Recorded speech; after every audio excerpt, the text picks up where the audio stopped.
Assalomu alaykum rahmatullohi va barakatuh. Bugun 6 aprel 2025-yil. Mınau kölük adam tasmaldaytın kölüktün жүргүзүүчүлөрүнүn қалай іс-әрекеттері соны biraz түсіріп келдім. Bir gana birösүн түсіріп отырмыз. Негізі бүткүл көлік жүргүзүүчүлөр тизгинге отырғаннан кейін ана басма мына басына дейін тура осындай жағдайда көлік айдайды. Мынау екі құлаққа наушник тығып қойған, мынандай жеріне жаңа шнурды тістеп алады. Сөйтеді да басынан аяғына дейін не әңгіме айтады, не сөз айтады, қаяқтан табылған сөз білмеймін, басынан аяғына дейін тоқтамаған сөз айтып отырады. Біресі боқтап келетеді, біресі басқа қылып келетеді. Осы арабаға жегілген ешек құсап құлақтарын жымитып тұрып айдайды қоя бересің енді. Көбісіне ескерттім, қойыңдар жігіттер, сендер адамдар ортасында келатырсыңдар. Қоғам ортасында қоғам көлігін айдап келатсыңдар. Біреуге зияндарын тиіп кетеді, біреу қағып кетесіңдер. Бәрібір не қылмайды да, естімейді да, естігісі келмейді да бұл сөздерді. Демек енді менің айтайын дегенім, бүткіл республикада осындай жүргізушілер құлақтарына наушник тығып, айқайлап әңгімелесіп келе жатқан болса, барлығын түсіріп, бүткіл ақпараттарға қоюды бастау керек. Сонда бар бұлар жағы өздерінің жаман қылықтарын тастайды.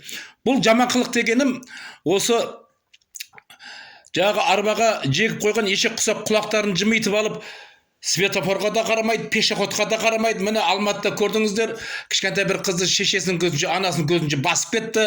Біздің мынау Тараздың өзінде де көп жағдайлар орын алып жатыр. Анау бұрынғы Горбалинсан жанында бір әйелді таптап өтіп кетті. 30-ші автобус, 30-ші бағыттағы автобус, 19-ші бағыттағы автобус, пешеходтан жағы бір қызды, жаңадан тұрмысқа шыққан қыз, оны да дөңгелетіп, бүткіл сүйектерін опырып сындырып, орнынан тұрамайтын инвалид қылып, оны жатқызып қойды. Енді осындай қылып, мысалға мен осы өтірік айтып видео түсіріп отырған болсам, барлықтарыңыз автобусқа мініп жүрсіздер ғой, көріп отырсыздар ғой. Мынау басынан аяғына дейін бақылдап әңгіме айтып отырады. Әңгіме айтып отырған адамдар, олар жағы ойының барлығы жолға емес, басқа жаққа бөлініп отырады да, адамның түсіп атқанымен, адамның мініп атқанымен, бұлар ешқандай жұмысы жоқ. Кейін барып жолда қандай жағдай болып келатыр, кім пешеходтан өтіп жатыр, светофор қандай жанып жатыр, оған ешқандай қарамайды. Әйтеуір ана басына мына басына дейін жеткізіп қойса болды, ештеңесіне қарамай, түгіне қарамастан айдап жатыр. Осылардың барлығын енді біздер видеоға түсіруіміз керек, ақпараттарға тарқатуымыз керек. Осындай шопырлардың барлығын көлік тізгінінен құртуымыз керек. Былайша айтқанда, болмасам көшедегілердің бәрін опырып, басып, жаншып, бәрін бітіретін болды. Кеше ана автобусқа кірдім, бірдеңеменен соткыныма бірдеңені көріп келатқан болу керек. Пешеходтан тоқтамай көдеп өтіп кетті. Оның есесіне мына жақтан үлкен машина кішкентай бір қызды қағып кетті.